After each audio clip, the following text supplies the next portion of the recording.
concurrentes, participante de numerosos subsidios de investigación UBA, CIT, premios nacionales e internacionales, y que sea bienvenido el señor bioquímico Claudio Daniel Carbia. Un placer tenerlo con nosotros, y por favor les pedimos que una vez que finalice la charla, que puedan hacer todas las consultas, dudas, preguntas a través del chat, y les cedemos la palabra.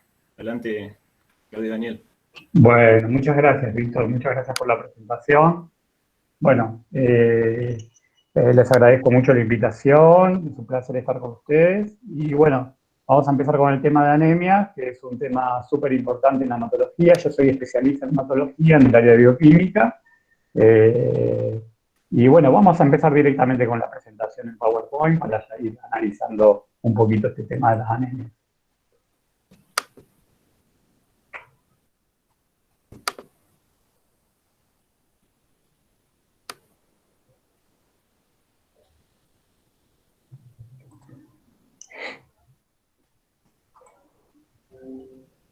Acá, en modo presentar, acá. Gracias. Bueno, estamos en esta jornada científica de estudiantes de bioquímica, y les vuelvo a agradecer su invitación. Ahí tienen mis redes sociales. Yo tengo una serie de redes sociales donde doy charlas gratuitas todos los sábados a las 5 de la tarde. Ahora, por un tema de salud, lo tengo un poquito suspendido, pero seguramente vamos a empezar a hablo de todos los temas: lupus, hepatitis, anemias, contadores hematológicos, de todos los temas de la bioquímica en general hablo. Y ustedes pueden acceder a la plataforma de Instagram o ver después en diferido mis videos de YouTube, donde yo hablo de todos los temas, sobre todo de salud relacionados con el laboratorio y con la bioquímica, ¿no? Hablo de las patologías, pero encamino mucho al tema del laboratorio. Lo mismo va a ocurrir en la clase de hoy. Vamos a hablar un poquito de la clínica del paciente, porque en la medicina nosotros tenemos tres pilares, ¿no? Hay tres pilares en el diagnóstico. Los médicos, que son los primeros que nos atienden. Después tenemos el laboratorio, fundamental, porque muchos diagnósticos, ustedes imagínense una anemia, ¿cómo la vamos a diagnosticar? La vamos a diagnosticar porque vamos a hacer un análisis que se llama hemograma. ¿Y cómo vamos a diagnosticar con pacientes que tienen diabetes? Y viendo una glucemia. ¿Y cómo vamos a diagnosticar con pacientes que tienen un infarto? Y uno de los análisis va a ser los perfiles cardíacos. Y así sucesivamente. No vamos a tener el laboratorio, es un pilar. Y después tenemos todo lo que son las imágenes. Hoy que la tecnología avanzó tanto, que todo el tema de imágenes es fundamental. De hecho, el problema de salud que yo tuve hace poquito fue gracias a una tomografía computada con contraste que me hicieron, que me encontraron esta colecistitis que casi se transforma en peritonitis. Bueno, entonces cuando hablamos de anemia, nosotros tenemos que hablar las características clínicas, la definición, la cinética, la clasificación. Es una charla acotada, porque ustedes imagínense que hablar de anemias a mí me demanda un curso de 4 o 5 meses, y yo en una hora tengo que desarrollar lo mejor posible el tema de las anemias, y obviamente hay un algoritmo diagnóstico. Algoritmo quiere decir en medicina empezar con pruebas más sencillas hasta pruebas más complejas para llegar al diagnóstico de una patología. Se aplica en la medicina, se aplica en el laboratorio. O sea, si yo quiero saber si un paciente está anémico, lo primero que tengo que hacer es un análisis de rutina común que se llama hemograma, ¿sí? Y bueno, como muy bien dijo recién el moderador de acá del curso, que creo que es Hernán, si no me equivoco, él habló de una disminución de los glóbulos rojos. Tenemos que tener en cuenta que la definición de hemoglobina, que la anemia es la disminución de la hemoglobina, y que algunas anemias, o sea, todos pensamos que la anemia es la disminución de los glóbulos rojos, pero la definición en bioquímica y en medicina no es así, sino que la definición de anemia en medicina es por la hemoglobina, con o sin disminución de los glóbulos rojos. O sea, el paciente basta que tenga la hemoglobina disminuida. Puede tener los glóbulos rojos normales, altos o disminuidos. Es cierto que en la mayor parte de los casos las anemias cursan con glóbulos rojos bajos, pero no es la definición. La definición de de anemia se da por el tema de la hemoglobina, ¿no? Acuérdense que en un hemograma básico, ahora vamos a ver, tenemos de la serie roja, tenemos el tema de hoy, tenemos el recuento de glóbulos rojos, el hematocrito, la hemoglobina, los valores hematimétricos que están ahí, que vamos a hablar ahora en la clase, y con eso empezamos a estudiar un poquito las anemias. De todos sus parámetros, el que la va a definir es la hemoglobina. Eso es fundamental, porque es la definición de la anemia. Bueno, la anemia es un problema de salud público generalizado, asociado con un mayor riesgo de morbilidad y mortalidad, especialmente en mujeres embarazadas y niños pequeños. Acá lo que dice la WHO, la OMS, pueden entrar. Es un problema a nivel mundial, porque cuando otro de los mitos de la anemia, otro de los mitos, ya desterramos uno, ¿no? Que es decir que la anemia es disminución de los glóbulos rojos, ya sacamos ese mito. Y el segundo mito que tenemos en las anemias es pensar que una anemia es porque comemos mal. Eso no es correcto tampoco, ¿no?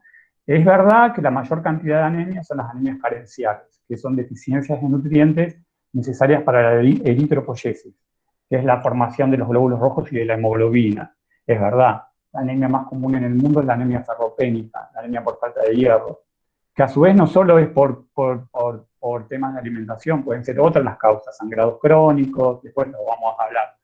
Digo, deficiencia de vitamina B12, deficiencia de ácido fólico, esas son anemias carenciales, pero hay anemias hemolíticas que no tienen nada que ver con la alimentación, hay talasemias, que son anemias de carácter genético, tenemos esferocitosis hereditaria, eritrocitosis congénita, anemia hemolítica autoinmune, que no tiene absolutamente nada que ver con el tema de comer bien o comer mal. Puedo comer súper bien y comer hierro, y tomar vitamina B2, y folato, todo lo que... Por ejemplo, está la anemia de la insuficiencia renal, ¿no? Porque el riñón produce la eritropoyetina, que es la hormona más importante para la formación de los glóbulos rojos, y que no tiene absolutamente nada que ver con comer bien o comer mal. Es la anemia de la insuficiencia renal, por falta de eritropoyetina, que es la hormona formadora de los glóbulos rojos. Así que como ustedes están viendo, les dije, por ejemplo, un paciente que tiene una leucemia aguda es anémico. El 99.99% de los pacientes con leucemias agudas por la infiltración de células neoplásicas en la médula ósea. Recuerden que en la médula ósea se generan todos los elementos de la sangre. El 99.99, por no decir el 100%, tiene anemia, porque toda la médula está infiltrada, llena de células neoplásicas y no dejan vencer a la serie de los glóbulos rojos.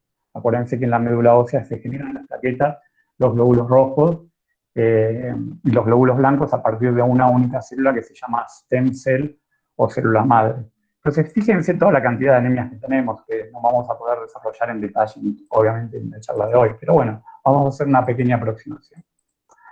Fíjense, en la anemia dice, el primer pilar eran los médicos, entonces el médico va a hacer una historia clínica, va a ver cuál es el motivo de consulta, y va a ver ciertas características en el paciente, ¿sí? Va a haber un interrogatorio, como hay en medicina se llama anamnesis, vieron que el médico nos interroga, qué pasó, qué tomó, qué no, la dieta, qué fármacos consumimos, si estuvimos expuestos a productos químicos, qué profesión desarrollamos, porque puede estar relacionado con algún tóxico del lugar de trabajo, hobbies, viajes. ¿Por qué viajes? Porque hay anemias que son producidas por hemoparásitos, y los parásitos son endémicos de determinadas zonas. Entonces, si yo viajé en una zona endémica donde un hemoparásito me puede estar Plasmodium vivax, Plasmodium falciparum, malaria, destruyen los glóbulos rojos. El parásito, una de las formas de vida, las hace adentro del glóbulo rojo y lo destruye.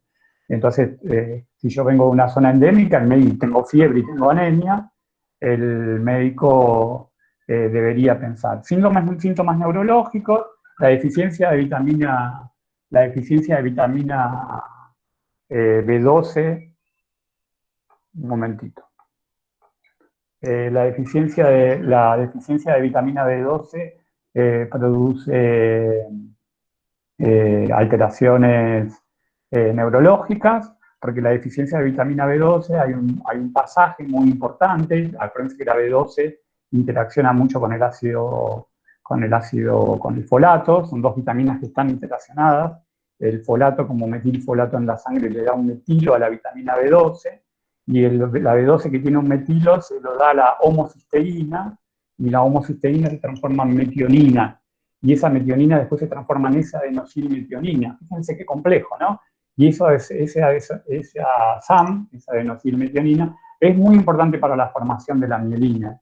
Y por eso la deficiencia de vitamina B12, conocida como anemia megaloblástica, se caracteriza porque los pacientes tienen desmielinización de los cordones laterales y posteriores de la médula espinal y severas alteraciones neurológicas en las deficiencias de vitamina B12. Por esto toda esta, vamos a decir, esta moda que se puso de los veganos es media peligrosa, tiene que estar respaldada por un médico, controlada, suplementada, porque la vitamina B12 solo y únicamente solo está en alimentos de origen animal.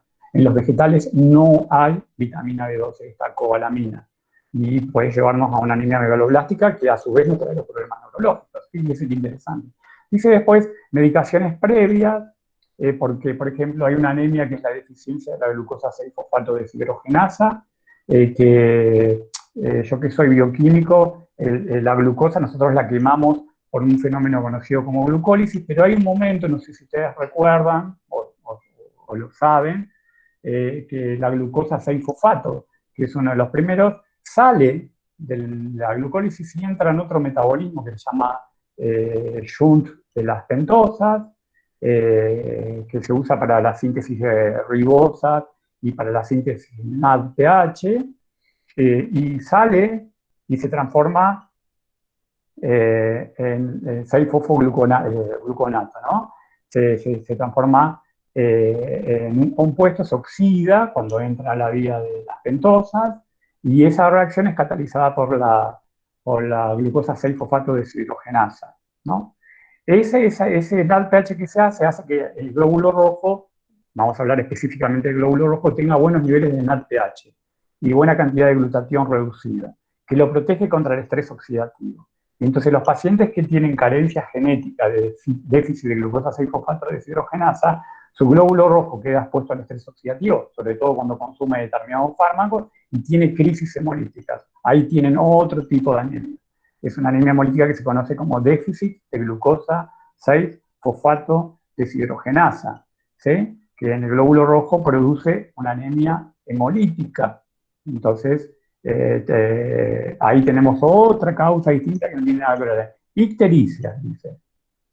Es muy importante porque si nosotros estudiamos las ictericias en bioquímica, nosotros en bioquímica estudiamos las ictericias prehepáticas, hepáticas y poshepáticas. O sea, ictericia quiere decir mis tegumentos se vuelven más amarillentos por aumento de la bilirrubina. Tenemos dos bilirrubinas, directa e indirecta.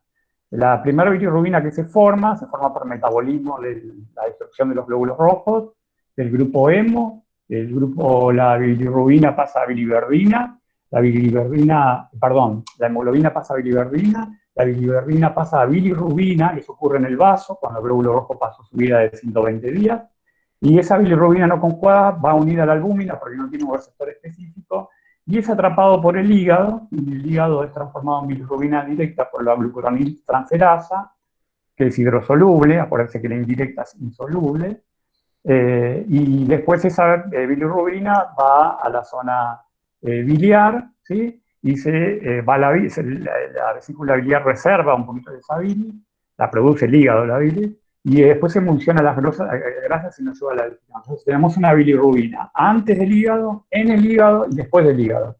Y entonces, depende de donde tengamos el problema, vamos a tener una ictericia. Los pacientes que tienen anemia hemolítica, ¿sí?, van a tener mayor destrucción de glóbulos rojos, por lo tanto, más metabolismo del grupo hemo, por lo tanto, más formación de bilirrubina no conjugada. Y entonces son pacientes que son amarillos, son ictéricos, y es una ictericia prehepática, no tiene nada que ver con el hígado.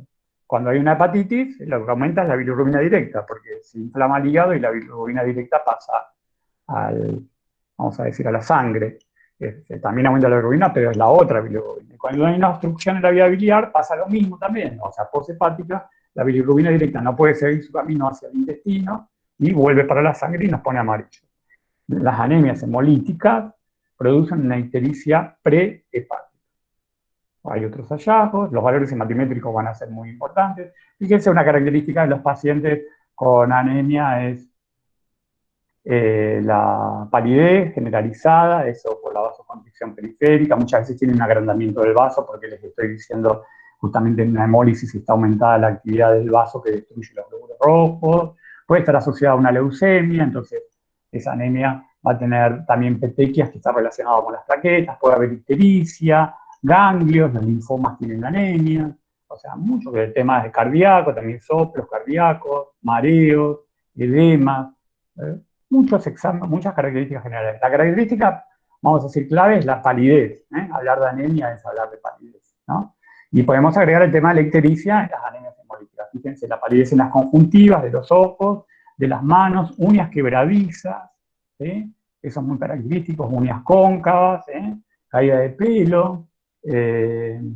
Los pacientes con anemia ferropénica tienen, no se sabe bien cuál es la causa, tienen una gran tendencia a comer hielo, tiene un nombre que ahora no recuerdo el nombre médico,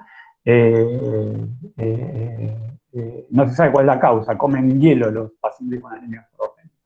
Bueno, acá tenemos el hemograma, fíjense este triangulito que tenemos acá, donde están justamente los parámetros que yo les decía del hemograma, ¿ven? Que dice glóbulos rojos, hemoglobina, hematocrito.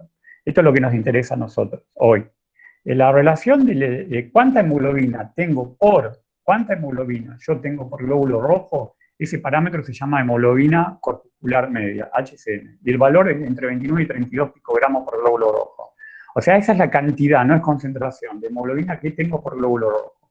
La relación entre el glóbulo rojo y el hematocrito me da el tamaño del glóbulo rojo, que es 90 más menos 5 femtolitros. La relación entre el hematocrito y la hemoglobina y hematocrito, me da la cantidad de hemoglobina por el paquete globular. El hematocrito es qué porcentaje de mi sangre son glóbulos rojos. Eso se llama CHCM y está en un valor de 32 a 35 gramos por decilitro.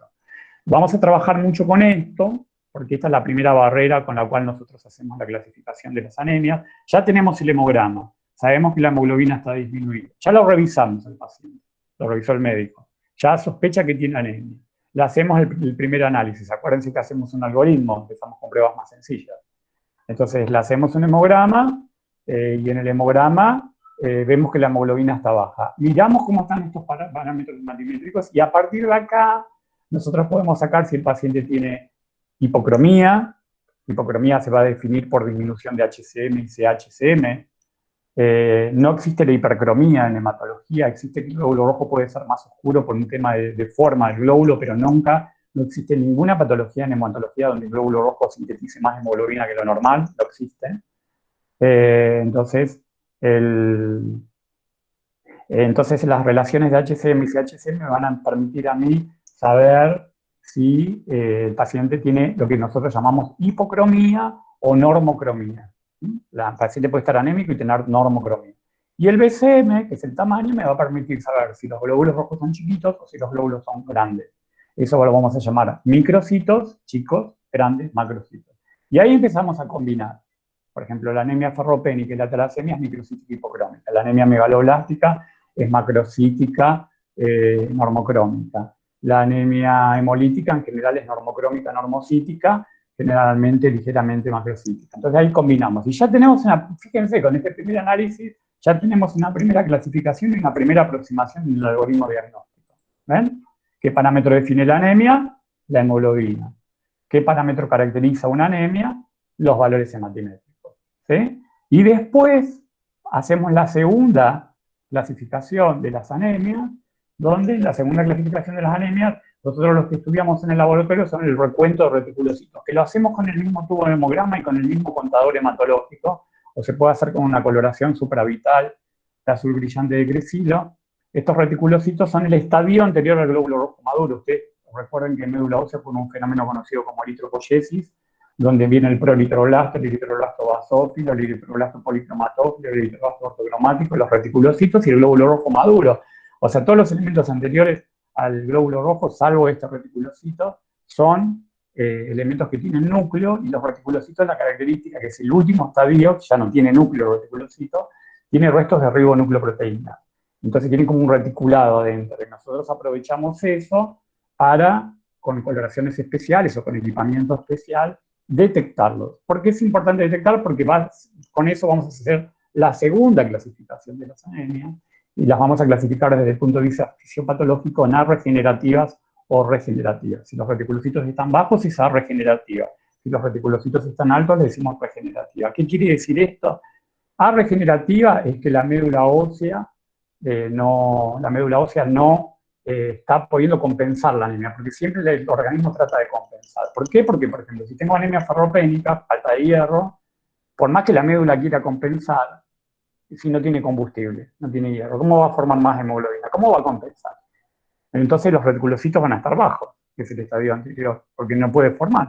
En cambio, en una anemia hemolítica, la que les estaba contando, por ejemplo, un parásito que me está rompiendo los glóbulos rojos, un anticuerpo que me está rompiendo los glóbulos rojos en la periferia, la médula va a censar, va a decir, pucha, se están rompiendo los glóbulos rojos, fabriquemos más, va a decir. Y entonces, en esa desesperación por fabricar más glóbulos rojos, termina mandando glóbulos rojos que no quedaron totalmente formados, que son los reticulocitos, y el paciente cursa con reticulocitos altos. Y entonces yo ya sé que hay una hemólisis. Y entonces, fíjense que con un solo hemograma, y ya tenemos bastante resumida la clase, con un solo análisis, incluidos los retis, con el mismo tubo, con ese que sacamos un tubo con EPTA, y 2 frotis para el tema del estudio de las patologías hematológicas, con un tubito y 2 extendidos de sangre coloreados por MyGroup Cienza, y los reticulocitos, ya estamos sentados y parados, sabemos dónde estamos. Después podemos hacer estudios complementarios que vamos a ver en la clase. Pero digo, ya sabemos dónde estamos, ¿no? Estamos muy orientados a... ¿Por qué hacemos un algoritmo? Porque si no es un lío bárbaro. O sea, es lo mismo que venga un paciente que le duele la cabeza. Yo no le hago una tomografía, el médico no le hace una tomografía computada, ¿sí? Para ver si tiene un tumor. Primero evalúa una serie de características, de problemas en la cervical, recurrentes. Después puede ser que termine en una tomografía, porque un tumor produce dolor de cabeza, pero no es el primer estudio que hace. Hace un algoritmo de pruebas más sencillas hacia pruebas más complejas. Nosotros hacemos lo mismo en el laboratorio. Empezamos haciendo una electroforesis de hemoglobina, una prueba de Coombs, pruebas más específicas del estudio de anemia. Empezamos con el hemograma y ya estamos recontra, con toda la tecnología que hay, estamos recontra orientados hacia dónde vamos. Miren, en los hombres tiene que ser menor de 13 gramos la hemoglobina, en las mujeres menos de 12 gramos, recuerden que las mujeres manejan valores de referencia menores, y en las embarazadas por la hemodilución menos de 11 gramos, para decir que el paciente está anémico. Siempre cuando tomo en cuenta los valores de referencia. O sea, toda mujer que tenga un valor de menos 10, 11, 8, 9, es anémico. Todo hombre que tenga 12, 11, 10, 9, 8, es anémico. Con solo el dato de hemoglobina.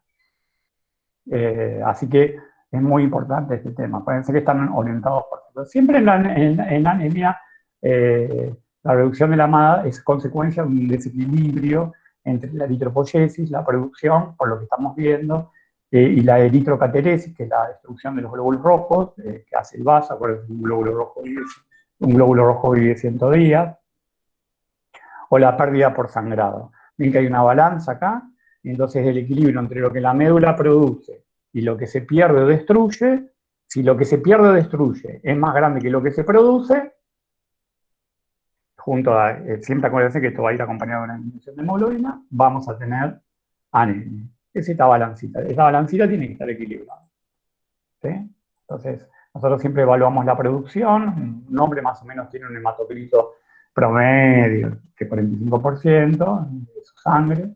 ¿Sí? Las mujeres promedio, el límite es 36, 38%. Acuérdense que las mujeres tienen valores menores que los hombres de hematocrito, glóbulos rojos, ferremia, ferritina, todos los parámetros por tiene edad, vamos a decir, en su edad de su ciclo, en su edad de su ciclo sexual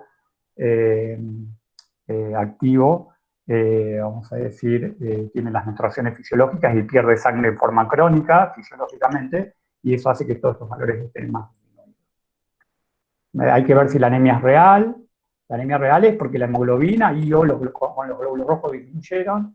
Si la anemia está enmascarada por una hemoconcentración, eso lo vemos mucho, por ejemplo, si el paciente no se hidrata bien, puede ser que la sangre es fundamentalmente agua, si no se hidrata bien, vamos a ver que hay un volumen de hematocrito más alto, falso, que me puede estar ocultando una anemia, y la anemia agravada por hemodilución, característico de las embarazadas, porque en el tercer trimestre retienen mucho líquido, y entonces está su sangre más diluida, pero no es porque tengan menos hemoglobina, es porque su sangre está más diluida por el embarazo en sí. Entonces eso lo tenemos que tener en cuenta.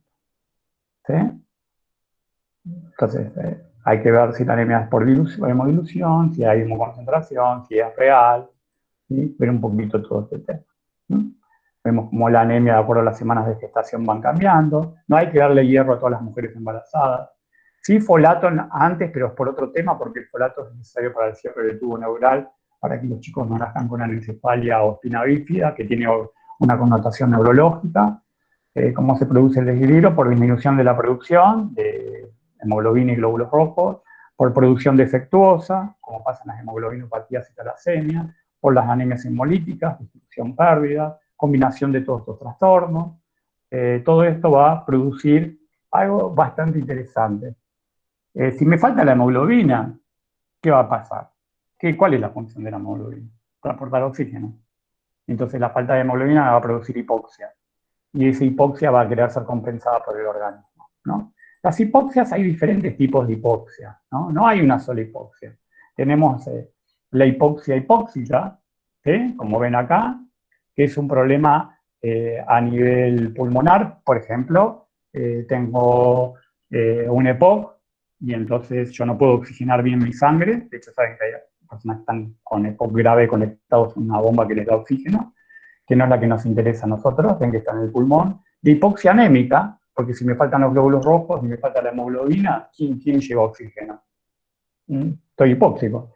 Y la hipoxia por estasis, ¿sí? Por ejemplo, que ven que es la número 3, porque tengo una insuficiencia cardíaca. Y si mi corazón bombea menos sangre, llega menos oxígeno a los tejidos. Y en esos 3 tipos de hipoxia hay una respuesta sistémica.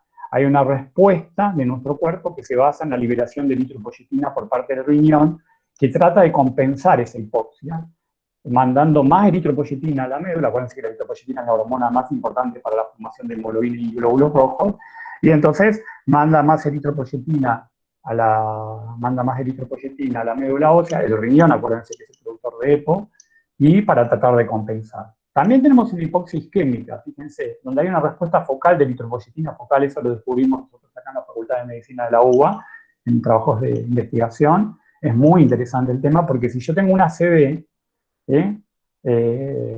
una ACV o un infarto, la hipoxia es local, focal, es en la zona. Ahí no tiene nada que ver la eritropoyetina. Hay una eritropoyetina, pero que es local, que eso es muy novedoso lo que les estoy diciendo.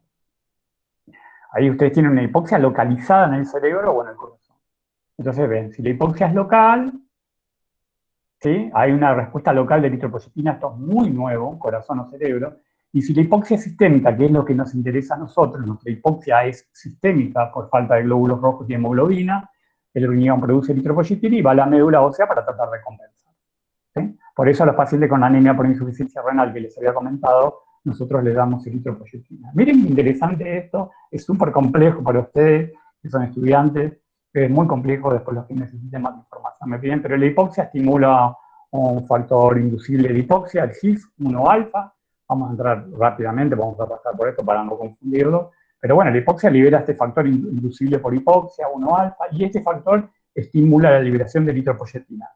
Estimula el receptor para la eritropoyetina, estimula el factor de crecimiento de endotelio vascular que aumenta la angiogénesis, trata de aumentar la cantidad de vasos sanguíneos para que se oxigenen más, aumenta las enzimas, aumenta los transportadores de glucosa a nivel de la membrana para que entre más azúcar y glucosa a la célula para que la pueda oxidar más y generar más energía, ¿sí? Porque le está faltando ese tema. La glucólisis aumenta el factor de crecimiento semejante a la insulina, este está aquí, aumenta las enzimas glicolíticas. Todo esto, la función de las enzimas de la glicólisis, todo eso produce aumento de la angiogénesis para compensar, aumento del crecimiento para compensar, aumento de la sobrevida del glóbulo rojo, ¿sí? Aumentando todas estas enzimas, y aumento del metabolismo para poder compensar esa anemia que se está produciendo. Esto es un tema súper interesante. Y después quiero entrar más en detalle. La hipoxia induce la hidroxilación del HIF-1-alfa, del factor inducible de hipoxia, estabiliza a este HIF, se acumula, va al núcleo, ¿sí? Este HIF estabilizado ahora por la hipoxia, activa la síntesis de diferentes proteínas, entre ellas la EPO y la eritropoyetina. Para entrar un poquito más fino, fíjense qué complejo. No vamos a entrar en detalle en este tema porque no nos va a alcanzar el tiempo, pero bueno, hay un complejo mecanismo bioquímico donde el HIF estimula fundamentalmente lo que quiero que quede claro, aparte de enzimas glicolíticas y todo, la eritropoyetina, para compensar. Todo esto lo está haciendo para compensar la hipoxia, porque yo estoy hipóxico, porque me falta la hemoglobina, fíjense. Termina sintetizando todos estos factores que habíamos hablado anteriormente. Hasta más de 40 genes. ¿Cómo podemos clasificar la anemia? Entonces podemos clasificarla por la morfología celular, ¿sí? Por la morfología microcítica, macrocítica, normocrómica, ¿sí? La podemos clasificar por su etiopatogenia, o sea, cuál es la causa, si es regenerativa, regenerativa, y a su vez ahí ver cada uno, por su cinética celular, clasificarla por nombre, por frecuencia. Acuérdense que la anemia con mayor incidencia en el mundo, en todo el mundo, por un tema de que lamentablemente en el mundo, aunque a ustedes les parezca que no, en el mundo mucha gente no tiene agua potable. Nosotros no nos damos cuenta porque tenemos el lujo de tenerla. Mucha gente no tiene alimento. Mucha gente, piensen en África, no en África, piensen en nuestro país. Digo, hay mucha gente que padece problemas alimentarios, entonces no puede consumir buenos alimentos de calidad, y no consume hierro, no consume ácido fólico, no consume vitamina B12, y empiezan los problemas, ¿no? Dijimos que no es la única causa, pero la ferropenia es la causa más importante. Fíjense, deficiencia de hierro es la mayor cantidad, ¿no? La frecuencia, por frecuencia. Después acá en Argentina tenemos mucha beta-talasemia. La talasemia es la disminución de la síntesis. La hemoglobina está formada por dos cadenas, la de hemoglobina A1, que es el 98% de nuestra hemoglobina. Está formada por dos cadenas alfa, dos cadenas beta, es una proteína tetramérica que tiene una conformación maravillosa. Yo que soy bioquímico y me gusta la química biológica, tiene una estructura cuaternaria, son 4 ovillos unidos, tienen un grupo hemo. La unión tiene el hierro en estado de hierro de 2+, en una estructura llamada protoporfirina. Cuando hay déficit de la estructura de la proteína de la hemoglobina, por un defecto genético a nivel de los genes, hablamos de talasemia. Si hay un déficit de síntesis de cadenas alfa, alfa-talasemia. Si hay déficit de cadenas beta, beta-talasemia. En Argentina tenemos cantidad de beta-talasemia. ¿Saben por qué? Porque el origen genético de esta enfermedad ocurrió en el Mediterráneo. Esta enfermedad beta-talasemia heterocigota, siempre la variante heterocigota es la más benigna porque tengo un gen solo defectuoso. Parece que yo recibo mi información genética mitad de mi madre y mitad de mi padre. Si yo tengo compensado por parte de madre o padre la mitad bien y la mitad mal, es más benigno. Entonces la beta-talasemia heterocigota, que es muy común en nuestro país, es microcítica hipocrómica, igual que la deficiencia de hierro, es una patología súper común porque viene de la zona del Mediterráneo. Y nosotros en Argentina recibimos una gran inmigración ítalo-española, zona del Mediterráneo. Muy común en Sicilia, ¿sí? Entonces, como esos genes vinieron de allá, se fueron de generación en generación. Tenemos mucho, todos los días nos encontramos en el laboratorio y tenemos que hacer un diagnóstico diferencial entre esta y esta, porque las dos son microcíticas hipocrómicas. Acá hay un grupo que yo no voy a entrar, hace poco di una charla en una universidad, porque nos llevaría un montón de tiempo, y no voy a poder entrar, no me va a alcanzar el tiempo, que se llama anemia de los procesos inflamatorios crónicos. Pacientes que tienen inflamaciones, tumores, artritis reumatoidea, muchas veces lupus. Hay montones de patologías, infecciones, sepsis, HIV. Tienen una anemia que se llama de los procesos inflamatorios crónicos, donde las citoquinas proinflamatorias son muy importantes porque el hierro queda retenido, atrapado en el sitio de inflamación, no se produce eritropoyetina, el mecanismo es muy complejo. Es una anemia en general normocrómica, normocítica, y bueno, hace poco di una charla de este tema, pero hay que acordarse porque es muy común en el hospital encontrar la anemia de los procesos inflamatorios crónicos. Después tienen la drepanocitosis, ya son porcentajes más bajos, esa es una hemoglobinopatía estructural, un déficit, un cambio de un aminoácido por otro en la hemoglobina, eso le cambia las propiedades físico-químicas, la hemoglobina pierde solubilidad y características, se precipita sobre el glóbulo rojo y el glóbulo rojo adopta una forma de media luna, déficit de vitamina B12, anemia megaloblástica, déficit de folato, anemia megaloblástica, anemias hemolíticas autoinmunes, otras, por ejemplo, anemias asociadas a metabolismos como el hipotiroidismo y todo, pueden llevar a un paciente a producir anemia. Como ustedes están viendo, la anemia es como, vamos a decir, no es como una patología civil, es un síntoma de una patología primaria. La pueden asociar a decir, bueno, la anemia es como tener fiebre, tengo fiebre, pero ¿cuántas causas me pueden producir fiebre? Un montón. Entonces, si yo tengo anemia, tengo que estudiar qué es lo que me produce la anemia en el laboratorio como en la parte médica. ¿Sí? La anemia es una manifestación de un foco primario y siempre voy a curar la anemia si corrijo el foco primario. Como mal, como mejor. Tengo una anemia hemolítica, trataré la anemia hemolítica para que no se destruyan más los glóbulos rojos. Me falta vitamina B12, B12. Para la beta-talasemia de origen genético, mucho no podemos hacer. ¿Sí? Si es homocigota, estamos en un problema grave. Incluso a veces requieren un trasplante de médula ósea, es una patología súper grave que aparece en la niñez. Y si es la heterocigota, se les da un poquito de folato porque estos pacientes tienen asociados a su talasemia una hemólisis y se les da folato para poder compensar un poquito la anemia, pero es una anemia tranquila. La talasemia se caracteriza por tener muchos glóbulos rojos, millones de glóbulos rojos. Y ahí desterramos el tema del glóbulo rojo, ¿no? Tienen 6 millones de glóbulos rojos, 5 millones, por eso no dijimos que no era error. Acá ven, esta es la eritropoyesis, ven lo que les contaba, proeritroblasto, eritroblastóbasal, policriomatófilo, ortocromático, reticulocito, hasta el glóbulo rojo maduro. Ven que en la médula ósea hay una célula madre, después hay unas unidades formadoras de colonias, que no las podemos mirar al microscopio. Tenemos unos precursores que los reconocemos, que son los que les acabo de mostrar, y las células maduras, ¿no? Entonces, en una eritropoyesis normal, célula madre, las células que se diferencian, ¿sí? Diferencian quiere decir que pasan de las que tienen núcleo a no núcleo, proliferan, quiere decir que se replican, distinto diferenciación a proliferación, salen de la médula ósea y van a la sangre periférica, los glóbulos rojos, donde un glóbulo rojo tiene una vida media de 120 días. A los 120 días deja de ser un disco bicóncavo, se transforma en una pelotita llamada esferocito, ya tiene como un programa, ¿no? Y es destruido en todos los seres humanos, ¿sí? Si tiene un acortamiento de la vida, estamos en una anemia hemolítica. Pero en condiciones normales hay una renovación cada 120 días. Es una renovación larga, una plaqueta vive 12 días, y ustedes piensen que un neutrófilo vive 3-4 horas en circulación, un glóbulo blanco que tenemos en la sangre.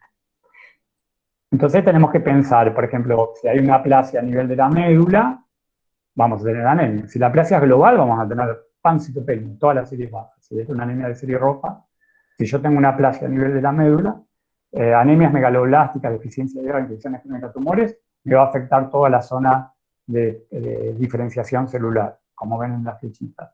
Y si tengo problemas en la sangre periférica, voy a destruir, ¿sí? Y voy a tener una anemia hemolítica. Puede ser una hemorragia aguda, un accidente en la calle.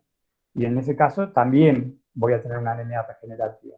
Ahora, si la hemorragia es crónica, ginecológica o por una úlcera, aparato digestivo, lo que hago es una anemia ferropénica. Recuerden que la mayor cantidad de hierro nosotros la tenemos adentro del glóbulo rojo. Nuestro glóbulo rojo, donde más hierro tenemos en el cuerpo es el glóbulo rojo. El hígado tiene mucho hierro, pero donde más es, entonces si nosotros perdemos glóbulos rojos por el aparato digestivo o una mujer pierde porque tiene un mioma, un desorden ginecológico, tiene menstruaciones mayores a lo normal, va a perder más sangre que lo que pierde normalmente y va a entrar en una anemia ferropénica porque la pérdida es crónica, no es aguda. Todos los meses pierden más sangre de lo normal. Y entonces, fíjense, después hay clasificaciones que las clasifican intracorpusculares dentro de las anemias hemolíticas y el problema está dentro del glóbulo rojo. Entonces tenemos las hemoglobinopatías que les acabo de hablar. Las hemoglobinopatías pueden ser talasemias o pueden ser un problema en el cambio en algún aminoácido. Enzimopatías, les dije el déficit de glucosa 6-fosfato deshidrogenasa, puede ser déficit de piruvato quinasa, de pirimidin 5' nucleotidasa, hay un montón. La más común es glucosa 6-fosfato deshidrogenasa. Membranopatías, un defecto en el citoesqueleto del glóbulo rojo, entonces el glóbulo rojo es detectado como masa normal y es destruido en el vaso porque es un esferocito o es un eliptocito. Y entonces cuando pasa por el vaso, dice, no, este no es un glóbulo rojo normal. Entonces no vive 120 días. Es destruido y tenemos una anemia hemolítica. Los parásitos, que algunos parásitos viven adentro del glóbulo rojo y lo destruyen. ¿Se acuerdan que lo comenté al principio de la clase? Entonces la anemia puede estar con reticulocitos bajos si el problema es central, en la médula, y los glóbulos rojos pueden estar altos si el problema está, ¿se acuerdan? Regenerativas, reticulocitos bajos, regenerativas, reticulocitos altos. Ven los valores hematimétricos, acá hablábamos de la clasificación, este se llama RW, Red Cell Distribution Width, en inglés, o AD, es raro, los equipos no vienen traducidos, los equipos vienen en inglés. Me indica la variación en el tamaño de los glóbulos rojos. Es como tener una caja de bolitas normal, que la veo, y después veo una caja de bolitas donde tengo un montón de tamaños chiquitos, hay que ver cuál predomina. Esa dispersión de tamaños me lo da ese índice que nos dan los contadores hematológicos. Entonces ven, si clasifico por las anemias microcíticas, donde tenemos anemias ferropénicas, talasemias, hay otras macrocíticas, hablamos de megaloblásticas, hay otras causas, hablé del hipotiroidismo, el alcoholismo interfiere en la absorción del folato, por eso produce una anemia megaloblástica, normocrómicas, hablé de la anemia de las enfermedades crónicas, hablé de las anemias hemolíticas, ve que dice sin mucho aumento de reticulocitos, porque si aumenta mucho el reticulocito es más grande, entonces hay veces es ligeramente macrocítica, no es normocrómica, normocítica. Hipocrómicas, hablé de la ferropénica, ¿sí? Y las talasemias, que hay que hacer un diferencial. Normocrómicas, les comenté las pérdidas crónicas, una pérdida aguda de sangre, una pérdida crónica va a producir una anemia ferropénica. Invasión medular por una neoplasia, ¿se acuerdan que les hablé de la invasión? Anemias de acuerdo a la cinética celular, a la fisiopatología. Entonces, A regenerativas, reticulocitos bajos, regenerativas, reticulocitos altos. Fíjense, A regenerativas fue un problema en la célula madre, como vimos, las aplasias medulares. Hay otras que son como eritioblastopenias, aplasias medulares globales, eritropoyesis, síndromes mielodisplásicos, por desplazamiento, tumores, leucemias que invadan la médula. Deficiencia de factores metabólicos como ser hierro, vitamina B12, que no funcione mal el riñón y no tengamos eritropoyetina, hipotiroidismo. Las aplasias pueden ser globales, como les dije, o parciales, afectar solo la parte de los glóbulos rojos. Causas principales, si voy por las causas de la anemia, acuérdense que dijimos que la anemia era una manifestación de lo que estaba ocurriendo. Si voy por la causa, puedo pensar, destrucción de los precursores eritroides, una anemia plásica, desde la médula. Síndromes mielodisplásicos, estos son estados preleucémicos que se caracterizan por tener anemias refractarias, tienen una alteración citogenética, ¿sí? No vamos a entrar en detalle en cada uno. Deficiencia de factores, hierro, B12, folato, eritropoyetina. Cambios metabólicos que incluyen hipotiroidismo. La hormona tiroides es la hormona del metabolismo general de todo nuestro cuerpo. Invasión de la médula ósea por tejido neoplásico. Disminución de la vida promedio, hemólisis. ¿Sí? Anemias hemolíticas. ¿Sí? Anemia de la insuficiencia renal crónica. Trastornos congénitos de la síntesis de hemoglobina, talasemia. Anemia de los procesos crónicos, inflamatorios crónicos, comenté. Defecto de la síntesis de grupo hemo, se llaman anemias sideroblásticas, son más raras. Hay una gran acumulación de hierro en el cuerpo porque no se sintetiza el grupo hemo y no llega a formarse hemoglobina. Las anemias hemolíticas, a su vez, las podemos clasificar en intracorpusculares o extracorpusculares, las que viven los glóbulos rojos son destruidos. El glóbulo rojo puede ser destruido por una causa intravascular, por un problema en la membrana, por una hipersensibilidad al complemento. Estos pacientes con hemoglobina paroxística nocturna tienen un déficit de los inhibidores del complemento de la membrana, entonces esos glóbulos rojos son destruidos más fácilmente en crisis hemolíticas. Deficiencia de glucosa 6-fosfato deshidrogenasa, dijimos, en el shunt de las pentosas, hay menor producción de NADPH y el glóbulo rojo sometido al estrés oxidativo. Piruvato quinasa, hay menos formación de ATP, acuérdense que la piruvato quinasa es una enzima de la glucólisis muy importante, el glóbulo rojo tiene menos ATP, vive menos. Miren todas las hemoglobinopatías, no vamos a entrar en detalles para una charla entera. Y después estas corpusculares que no sean del glóbulo rojo, lo más común es la presencia de anticuerpos. La presencia de autoanticuerpos, ¿sí? Se llama anemia hemolítica autoinmune, tenemos una prueba que se llama prueba Kuhn directa, donde nosotros detectamos, pero pueden ser causas mecánicas, prótesis vasculares, pueden ser autoanticuerpos, pueden ser isoanticuerpos por transfusiones, enfermedad hemolítica de recién nacido, madre de RH negativa que tiene un primer embarazo, se sensibiliza, en el segundo embarazo ya sensibilizada, le manda al segundo bebé anticuerpos anti-RH y destruye a los glóbulos rojos del bebé adentro del útero porque son IgG que atraviesan la placenta. Ven acá, un poquito, los estudios con hierro marcado que me permiten estudiar para dónde va la anemia, para dónde está yendo el hierro, y estudiar un poquito cómo el hierro se va distribuyendo en el cuerpo, en el hueso, en el glóbulo rojo, y estudiar un poquito la cinética de la anemia. Ven que las hemolíticas también hay un montón de clasificación congénitas, adquiridas, provienen extravascular, esto es muy importante, el glóbulo rojo es destruido dentro del vaso sanguíneo, ¿sí? Por ejemplo, una hemoglobina paroxística nocturna intravascular. La anemia hemolítica autoinmune depende, si el anticuerpo activa el complemento, destruye el glóbulo rojo en el vaso sanguíneo. Si no activa, va al vaso órgano. Acuérdense que la inmunoglobulina tiene 2 FAB y un FC, y los macrófagos tienen receptores para FC. FC capturan al glóbulo rojo y lo destruyen, entonces es extravascular.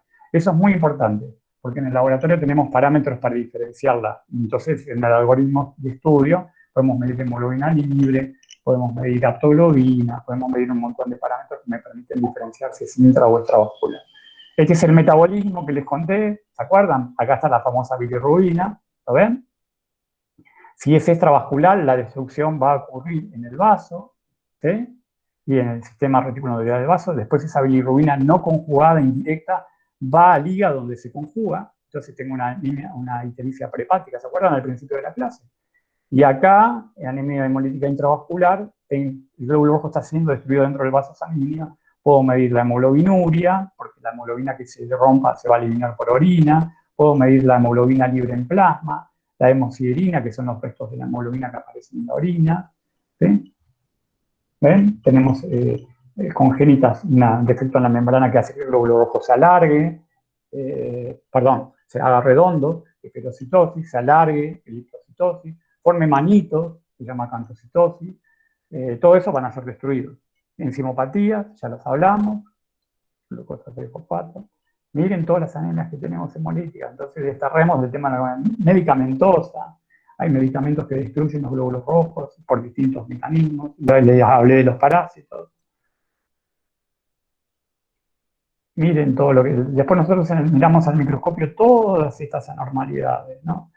Después es muy importante la observación del frotis en el tema de las anemias, porque nosotros miramos si hay microcitosis, macrocitosis, inclusiones citoplasmáticas. Esto escapa también un poquito a la charla de hoy, porque no nos van a dar los tiempos, si tiene punteado basófilo, si tiene inclusiones como grupúsculos de Howe, si hay histocitos. Histocitos son fragmentos de glóbulos rojos, que es muy común encontrar en el síndrome urémico hemolítico. Argentina es el país que tiene mayor síndrome urémico hemolítico en el mundo, ¿sí? Es producida por una cepa de Escherichia coli enterohemorrágica, que produce una toxina que se llama Shiga, que pasa a la sangre, es una patología de los niños, que esa Shiga va a hacer que se forme una microangiopatía en la circulación, o sea, como redes de fibrina. Los glóbulos rojos son destruidos, aparecen pedacitos de glóbulos rojos que se llaman histocitos. Cuando esa microangiopatía ocurre en el riñón, produce una insuficiencia renal, por eso estos chiquitos tienen insuficiencia renal, pueden ir a diálisis o morirse de insuficiencia renal, o que van con secuelas renales. Por eso se llama síndrome urémico hemolítico, ¿no? Nuestro país se produce por alimentos mal cocidos, es el famoso hamburguesas mal cocidas, alimentos mal lavados, ¿sí? Contaminación con esta Escherichia coli enterohemorrágica. ¿Ven todas las formas? ¿Sí? Microcitos, hay target cell. Todo esto nosotros lo estudiamos para poder estudiar la anemia. Miren, estas son fotos reales, ¿no? Eritrocitos, esta es una target cell, o sea, la hemoglobina líquida en el medio, ¿no? Este sería un glóbulo rojo, vamos a decir, de forma normal, un disco bicóncavo. Ven que la hemoglobina está en el medio. Miren qué desastre de tamaño. Y si miran bien, tiene como unos puntitos adentro, eso se llama punteado basófilo. Estos son glóbulos rojos con núcleos, se llaman eritroblastos, aparecen en anemias severas y en eritroblastosis fetal. Estos son los de media luna que les dije de la hemoglobina S. Estos son macrocitos, miren, grandes, megalocitos. Todo esto lo estudiamos para estudiar. Este es el famoso algoritmo, que no nos van a dar los tiempos para desarrollar, pero bueno, es un algoritmo que nosotros seguimos, después mírenlo, porque es más o menos lo que charlamos en la clase para llegar al correcto diagnóstico, cómo vamos combinando todos los datos del hemograma, ¿no? Para llegar al correcto diagnóstico de la patología.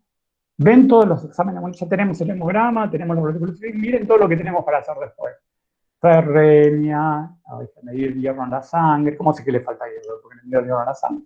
Medimos otros parámetros relacionados a la ferremia, medimos los depósitos de hierro con la ferritina sérica, que a su vez es un reactante de fase aguda, ya después hay estudios más especiales, medimos la vitamina B2 en la sangre, medimos los ácidos fólicos en la sangre, medimos la eritropoyetina en la sangre, la LDH, porque cuando el glóbulo rojo se destruye hay una isoenzima, la LDH tiene varias isoenzimas, unas son eritrocitarias, entonces si hay anemia hemolítica la LDH aumenta, entonces la bilirrubina aumenta, la aptoglobina puede disminuir, la punción aspiración de la medula ósea, no sé, toman material de la medula ósea que puede ser del esternón, se está tomando mucho de la pelvis, ahora agujerean el hueso, el médico, el hematólogo, y toma con anestesia local, muestra y ve cómo está la médula, que es donde se generan todas las células de la sangre. Y después tenemos un montón de estudios para ver los glóbulos rojos chiquitos, redonditos, hacemos una curva de resistencia, vemos si resisten los cambios osmóticos, hacemos la prueba de Kunz, que se hace con un antisuero, antigamma-globulina total, anticomplemento, electroforesis para ver todas estas hemoglobinopatías y talasemias, test de Ham, que es un test que nosotros enfrentamos a los glóbulos rojos a medio ácido y complemento para ver si esos glóbulos rojos son más sensibles a la acción del complemento.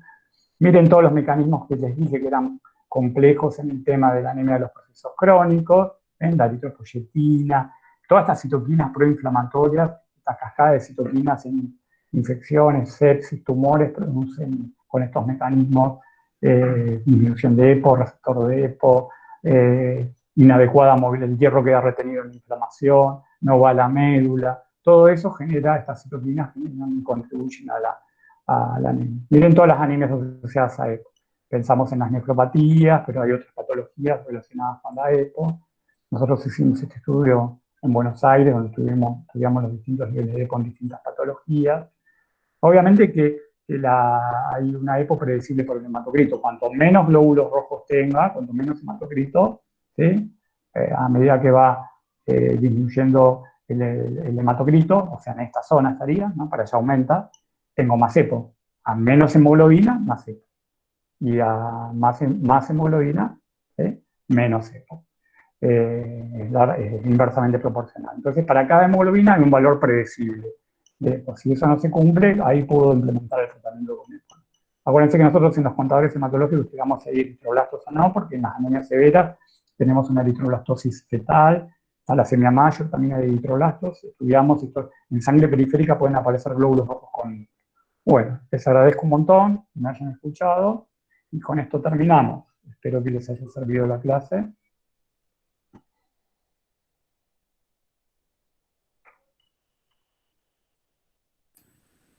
Muchas gracias, Claudio Carbia. Bueno, Víctor, gracias a vos. Ahora le dejamos el pie a los chicos si tienen dudas, consultas que quieran hacer. Gracias, Amanda, muchas gracias. Gracias por tus palabras, Amanda. Gracias, Carolina Fernández. Gracias. Te agradezco que te haya gustado. Bueno, Malena también, te mando un beso, gracias. Gracias, Cecilia, muchas gracias. Maximiliano, Maxi, como mi hijo Maxi. Tengo un hijo que se llama Maxi. ¿Me hacer una pregunta?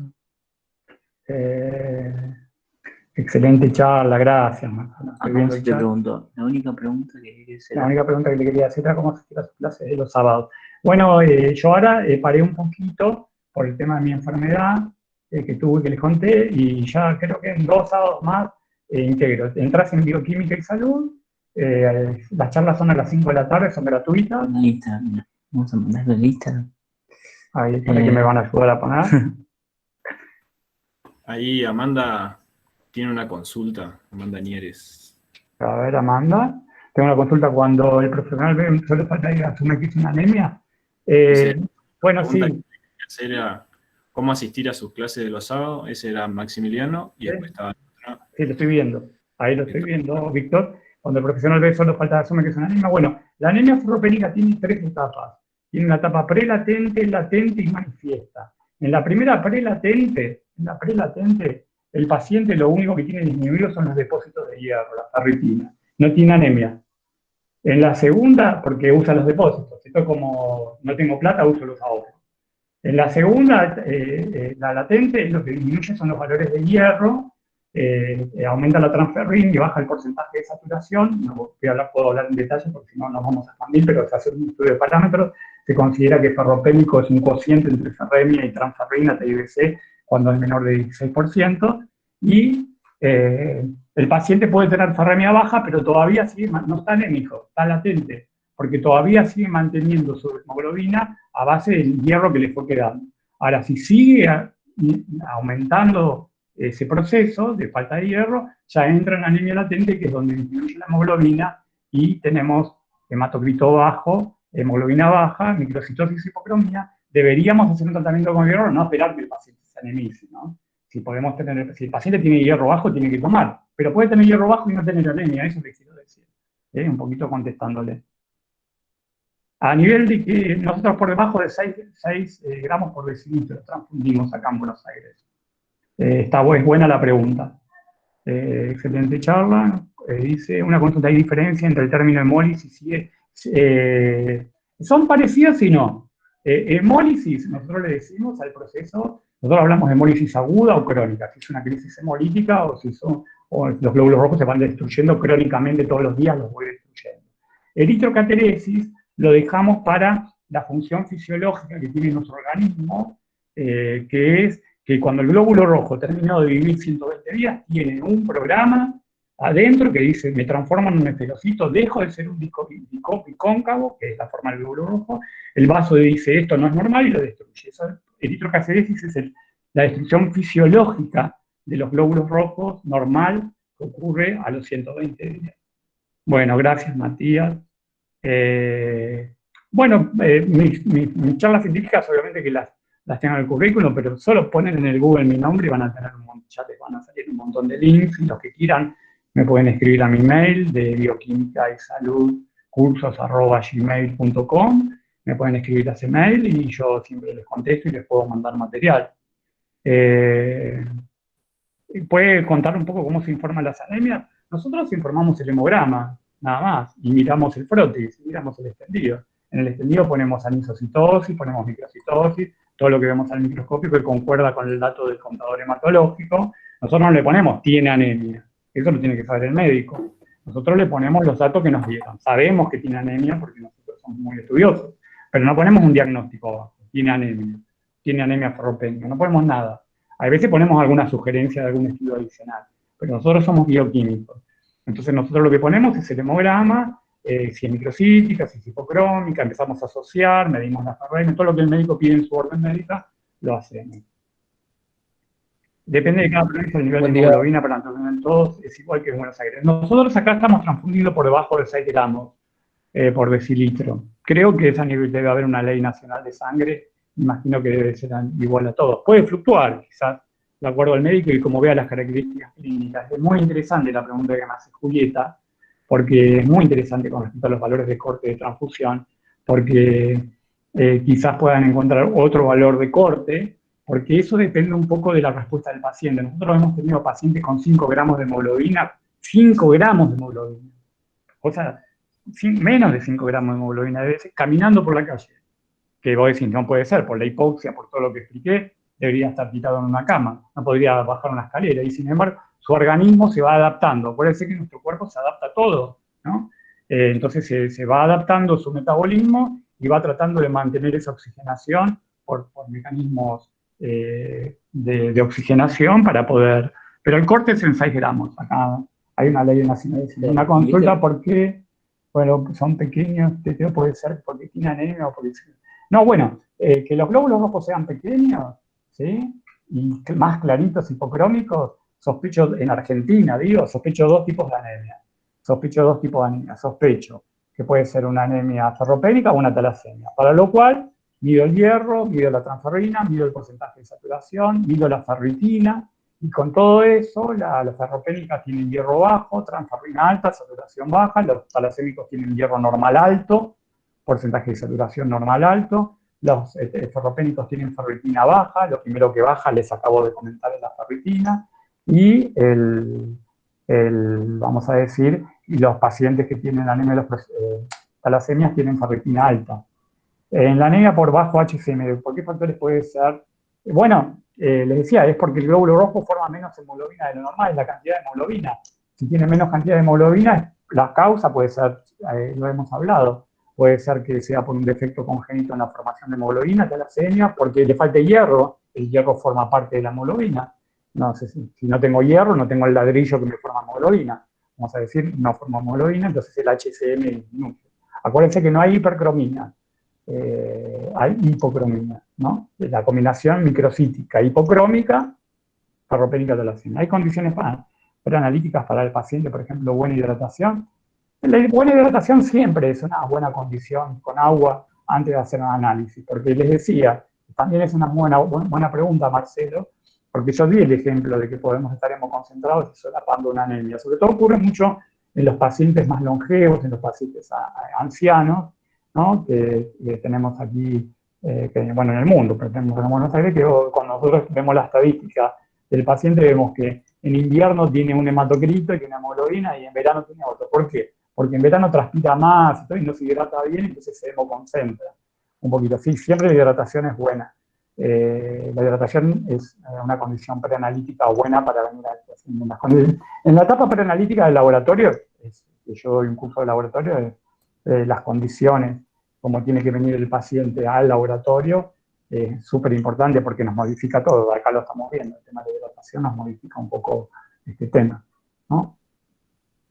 ¿Cómo detectan la hemodilución? Detectamos la hemodilución por su posición, muchas veces. No tenemos un parámetro para medir. Por estadísticas del paciente, lo acabo de decir. Si yo tengo una embarazada en el tercer trimestre de embarazo, con alta retención de líquido, que va a estar hemodiluida. Y si yo tengo un paciente añoso donde el paciente no se hidrata bien, no tengo una forma de laboratorio de detectarlo.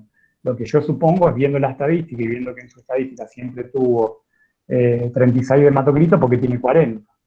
En los pacientes con procesos crónicos siempre se haya un aumento. Sí, la axidina, muy buena pregunta, Flor, te felicito por la pregunta, porque obviamente yo no puedo entrar a hablar de todos los temas. La axidina es un factor regulador del metabolismo del hierro muy importante, ¿sí? Que tiene en los procesos crónicos las citoquinas proinflamatorias de las que hablé, estimula la síntesis de axidina, y entonces al aumentar la síntesis de axidina, el hierro queda retenido en la inflamación. ¿Se acuerdan que lo comenté? Que justamente una de las causas más importantes es la axidina. Si quieren, algún día les doy una charla de anemia de los procesos crónicos. La axidina regula mucho cuánto hierro entra o no al macrófago y cuánto hierro se absorbe en el intestino. Una pregunta muy interesante y muy actual, Flor, te felicito por la pregunta. ¿Qué alimentos pueden ayudar a mejorar una ferropenia? Bueno, también, Juan Manuel, muy buena pregunta, excelente pregunta, ¿no? Excelente pregunta. ¿Qué alimentos pueden ayudar a mejorar una ferropenia? Bueno, voy a tratar, porque sí que tiene que entrar a dar la charla a otro disertante. Cualquier cosa me escriben al mail, ¿sí? Yo les paso mi WhatsApp, me escriben al WhatsApp, pero la pregunta de Juan Manuel es muy buena, porque nosotros voy a tratar de hacerlo lo más resumido posible. El mejor hierro, por más que los veganos se enojen, el mejor hierro es el hierro hemínico, el hierro que está en la estructura del hemo. Está demostrado científicamente. Yo, porque hoy no di metabolismo de hierro cuando no la tiempo. Porque es un hierro que se absorbe por difusión simple, no necesita de transportadores. O sea, si yo como hierro de la carne, yo absorbo el 100% del hierro. O sea, tomo 10, absorbo 10. Entonces, el hierro de las carnes es el mejor hierro para poder, vieron que dice comer hígado, eso es verdad, comer un churrasco, comer morcilla, ¿no? Que hay gente que no le gusta. Están comiendo hierro puro, porque eso es sangre con hierro, dice que en la sangre está la mayor cantidad de hierro. Entonces, hay otros alimentos. ¿Los vegetales tienen hierro? Sí, ¿se acuerdan las famosas lentejas, ¿no? Las legumbres. Pero el hierro de los vegetales no tiene buena biodisponibilidad, porque se compleja con fitatos, se compleja con tanatos, se compleja con un montón de compuestos. Entonces, yo como 10 hierros vegetales, para hacer algo sencillo para que entiendan, de los 10, absorbo 4. Y nunca el famoso cafecito, para el que está haciendo un tratamiento por hierro, el famoso cafecito o el famoso té que tomamos después de comer, no lo hagan nunca. Nunca tomen hierro con un café o con un té, ¿sí? Porque el café y el té tienen muchos tanatos y fitatos, y compleja el hierro y no absorben nada. Entonces ustedes van a estar haciendo un tratamiento para la anemia ferropénica y no van a ver ninguna mejora en la hemoglobina, y van a decir, pero doctor, yo tomo la pastilla de Nemidoxa, yo lo estoy tomando, y no veo respuesta, la hemoglobina no aumenta. Y entonces cuando el médico investiga y dice, no, me tomo el cafecito, no. Cafecito, no es ideal tomarlo cerca de las comidas, porque bloquea la absorción de hierro, ¿sí? Les digo, toman una pastilla de hierro, de hierro, ¿sí? De sulfato ferroso. El hierro se absorbe como hierro 2+, no como 3+. Después se oxida en el enterocito en hierro 3+. La absorción es como hierro 2+. Y después se vuelve a reducir como sufre procesos de oxidorreducción. Así que, bueno, un poquito es esa la pregunta que me preguntaban de los alimentos. Bueno, mi email es, que uso más para lo escribimos, vamos a escribirlo, bioquímica y salud, bioquímica y salud, ahí lo escribimos, acá mi hijo me está ayudando, arroba, en los cursos, arroba, gmail.com. Muchísimas gracias. No, gracias a vos. Por la charla, por el momento, espero que te mejores pronto. Bueno, gracias. Y acá ahí te pongo la página de Instagram también, estoy poniendo en el chat. ahí está. Ahí puse el mail, que uso más para el tema de lo que es todo científico, y ahí puse mi Instagram.